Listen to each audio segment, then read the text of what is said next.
We're going to build a very simple prototype of a CRM application using a front-end development website called Subframe, which bundles React, Tailwind, and a few other common front-end components.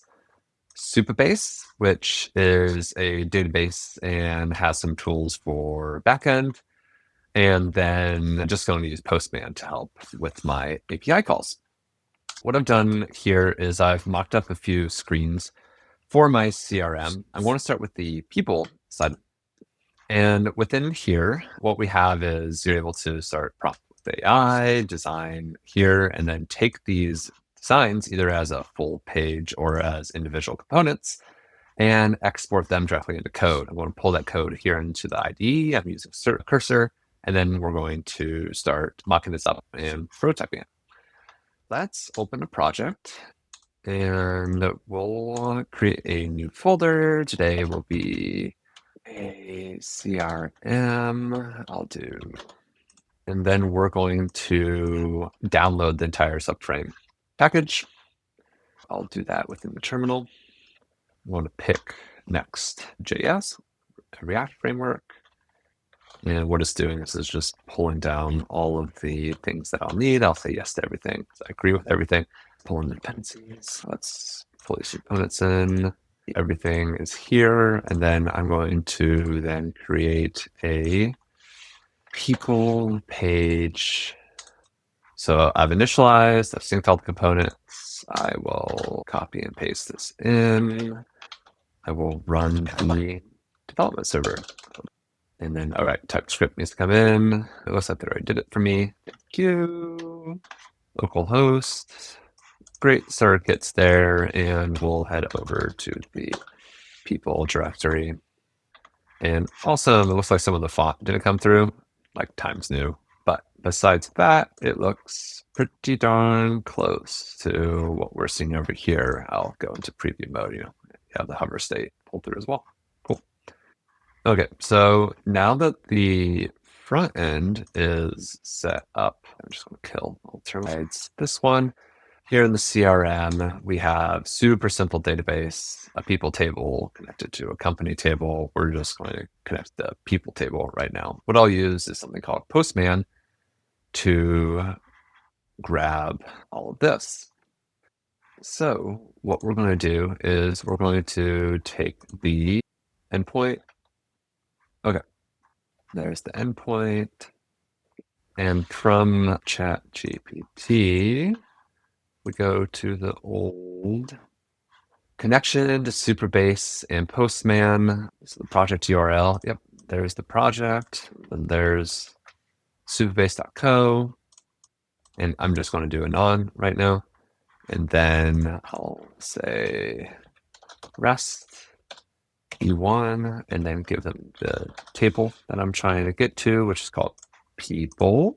Okay. And then the query params will be the non-public API key. Okay. I'm going to send that to the Supabase server and see what returns. It returned a JSON file with James Knoll, Kelsey, Nick, and John. Let's take a look and see if that's it. Perfect. All came through. Added that over here.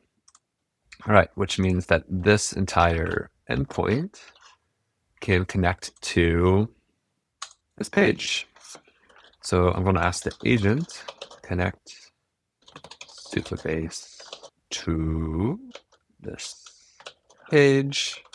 Here's the so now it's taking these placeholder HTML elements. I guess it's JavaScript, but it's just printing blank HTML with classes that are inheriting the Tailwind / Subframe styling classes. Oh, it did not install Supabase. Okay, let's see if that'll fix this there.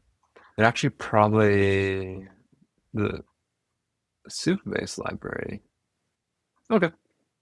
And then what I like to do is double check that this is actually querying and it's not just HTML. I know in code it took out the generic placeholders. And I think it's should be doing a data map. Oh, interesting. It got rid of company. company's phone number. So this is actually phone. And bring back company. It already knows, which means we need to go down here and add company, but I think it'll already know that too. Person name, phone. Yep, I guessed it. I'm going to tab to complete. Oh, it's just the ID. We'll probably need to do some sort of join. Oh, we're not importing the company information yet, so I'll just keep it as the ID. And then I will add on the database side before we put in all the add functionality on the React front-end side.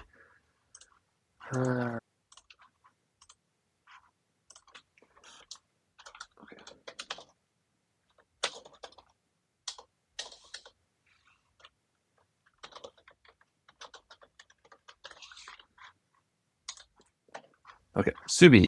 There it is. Sue is now shown up. Cool. So again, that's how you use Subframe to design the visual components. If I ever wanted to add another component, actually, I'll just show you what this looks like. Add another component. It has the ability to edit the component. You can then copy and paste just this code in. And yeah, you would never want to do this in the UI. But let's pull down. We will then sync the area chart. I'm just going to do this in a new one. Somewhere in default page layout. There we go. There it is, sitting there with no real data backed up. It's all hard coded in there, but you would do the same sort of thing. You would connect to some sort of JSON or database source that then passes JSON through the API, and then you can interpret it into these sort of visual elements. All right, we did it. Redemption 2 weeks later.